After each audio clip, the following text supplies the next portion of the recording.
વિકાસ જંગતું ભાભર.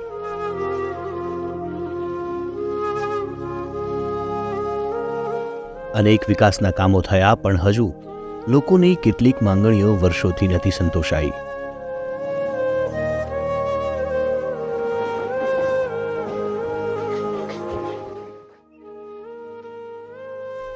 બનાસકાંઠા જિલ્લાનું ભાભર એ આમ તો વર્ષો જૂનું વેપારી મથક રહ્યું છે.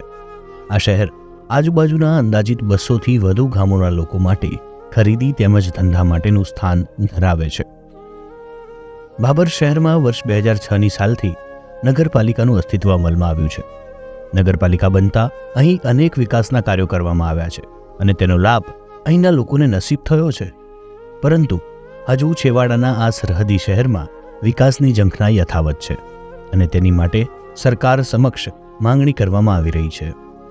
આવો સાંભળો રખેવાળ સાથે વાત કરતા પૂર્વ નગરપાલિકા પ્રમુખ હરિભાઈ આચાર્યને. કેવો છે ભાભરનો વિકાસ અને કેટલો ઝંખે છે વિકાસ? નમસ્કાર, હું છું પ્રવીણ ચૌધરી અને આજે રખેવાળની ટીમ પહોંચી છે બનાસકાંઠાના ભાભર ખાતે. મારી સાથે જોડાયા છે ભાભર નગરપાલિકાના પૂર્વ પ્રમુખ હરિભાઈ આચાર્ય. આપણે તેમની જોડેથી ભાભરની વિકાસની વાતો કરશું અને ભાભર કેવા પ્રકારનો વિકાસ ઝંખી રહ્યું છે તે બાબત પણ એમના જોડેથી જાણશું. હરિભાઈ, રખેવાળમાં તમારું સ્વાગત છે. તમે જ્યારે નગરપાલિકાના પૂર્વ પ્રમુખ છો ત્યારે ભાભરની ભૌગોલિક પરિસ્થિતિ ખૂબ જ વાકેફ હશો. અત્યાર સુધી તમારા સમયથી પહેલાં તમારા સમયમાં કેવો ભાભરનો વિકાસ થયો છે અને કેવો વિકાસ ભાભર ઝંખી રહ્યું છે, આ બાબતે આપ જણાવશો. સૌ પ્રથમ તો હું આપને જણાવું કે ભાભર એક વર્ષો જૂનું મુખ્ય વેપારી મથક છે. આજુબાજુના 200 ગામો ભાભરની અંદર રોજીરોટી માટે અને ધંધાકીય પ્રવૃત્તિ માટે આવે છે. આવા સંજોગોમાં ભાભર 2006માં નગરપાલિકા બની. આજે ભાભરની વસ્તી 25થી 30 હજાર જેવી છે. નગરપાલિકા બન્યા પછી સરકારશ્રીની ગ્રાન્ટોથી સારો એવો વિકાસ પણ થયો છે. ભાભરનું એક મોટું ખાડિયું હતું, એ ખાડિયું પણ બૂરી અને અમે એની અંદર વિકાસના કામોમાં નગરપાલિકા ભવન, જીઆઈ પેલી સ્કૂલ અને કોમ્યુનિટી હોલ જેવી સુવિધાઓ નગરજનોને આપી છે. રોડ રસ્તાઓ, આવું ઘણું બધું સરકારશ્રીની વિકાસ. પણ જે અમુક વિકાસો જરૂરિયાતવાળા જે છે, જે અંગે અમે સરકારશ્રીમાં રજૂઆતો કરી છે કે સૌ પ્રથમ તો ભાભર સરહદી વિસ્તાર ઉપર આવેલું એક શહેર છે. આજુબાજુની ગરીબ અભણ વસ્તી ઘણી છે અને જ્યારે વસ્તીને જ્યારે આરોગ્યની બાબત આવે ત્યારે એમ કે 2015-16ની અંદર ભાભરમાં એક મોટી હોસ્પિટલ માટેનું સરકારશ્રીએ નિર્માણ કરેલું અને એનું ખાતમુહૂર્ત કરવામાં આવેલું. અને એ ટાઈમે શંકરભાઈ સાહેબ અમારા ધારાસભ્ય અને મંત્રી હતા. એમણે પણ આવીને ખાતમુહૂર્ત કર્યા પછી કીધેલું કે પૂરેપૂરી સુવિધાવાળું આ હોસ્પિટલ ભાભરને મળશે અને આજુબાજુના સરહદી વિસ્તારોના ગામોને ક્યાંય દૂર જવું નહીં પડે. એ હોસ્પિટલનું આજે કોઈ પણ કારણસર કામ થયું નથી.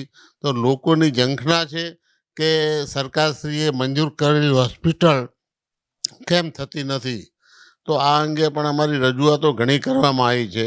બીજું વધુમાં ભાભર એક વેપારી મથક છે.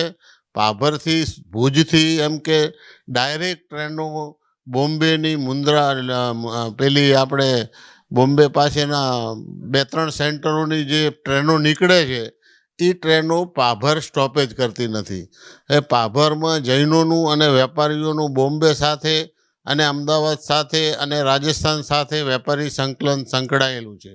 આવા સંજોગો અમે છેલ્લા 3 વર્ષથી આ સ્ટોપેજ માટે મથીએ છીએ, રજૂઆતો કરીએ છીએ, સંસદ સભ્યોને પણ રજૂઆત કરી છે. પણ કોઈ પણ કારણસર ટેકનિકલ મુદ્દાના હિસાબે આ ટ્રેનો ભાભર ઊભી રહેતી નથી. તો અમારા નગરજનોની ખાસ આ માગણી છે કે જો આ ટ્રેનો અત્યારે માનો કે દિયોદર નજીકમાં છે ત્યાં ઊભી રહે છે, એટલે ભાભરથી દરેકને રોજે 25-30-40 પેસેન્જરોને દિયોદર જવું પડે છે. તો અમારી આ એક માગણી પણ જો સરકાર સ્વીકારે તો લોકોની ખૂબ જ અપેક્ષા છે. ત્રીજું કે હમણાં જીઆઈડીસીની સરકારે મંજૂરી આપી તો નાના નાના ભાભરથી સેન્ટરો છે એની અંદર પણ જીઆઈડીસી મળી ભાભરની આજુબાજુના જે લોકો શિક્ષિત રીતે બેકાર છે, અત્યારે એમને નોકરિયાતોની બીજી જરૂરિયાત છે, ભાભરના વેપારીઓ સાહસિક છે, જો જીઆઈડીસી આપવામાં આવે તો આજુબાજુના લોકોને રોજીરોટી પણ મળી રહે અને ભાભરનો પણ એ રીતે વિકાસ થાય. તો સરકારશ્રીને અમારી આટલી વિનંતી છે કે આવા જે પ્રશ્નો છે એનું તાકીદે અમારું હલ કરે અને આ લોકોને સંતોષાય એ રીતનું વર્તન થાય તો અમારી માગણી છે. ભાભર નગરપાલિકાના પૂર્વ પ્રમુખ હરિભાઈ આચાર્ય કે તેમણે તેમના ભાભરની વિકાસની ગાથા પણ સંભળાવી છે અને જે ભાભર વિકાસની ઝંખી રહ્યો છે તેની પણ માગણી લોકો વતી કરી છે. આ એ જગ્યા છે જ્યાં સરકારી હોસ્પિટલના નિર્માણ માટે વર્ષો પહેલાં ખાતમુહૂર્ત કરવામાં આવ્યું હતું.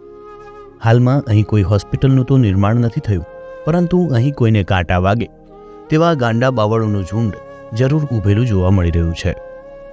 આ એ ભાભરનું રેલવે સ્ટેશન છે જ્યાં સરકાર દ્વારા ખૂબ જ સારી વ્યવસ્થાઓ ઊભી કરવામાં આવી છે લોકોના નામે, પરંતુ તે લોકોને કામ જ નથી લાગી રહી, કારણ કે અહીં પાલનપુર ગાંધીધામ અને જોધપુર ગાંધીધામ એમ 2 જ ટ્રેન ઊભી રાખવામાં આવે છે. જ્યારે ભાભર શહેર તેમજ આજુબાજુના ગામોમાં વસતા જૈન સમાજના અને અન્ય લોકોને તો અમદાવાદ મુંબઈ જતી ટ્રેન ઊભી રહે તો કામ લાગી શકે તેમ છે.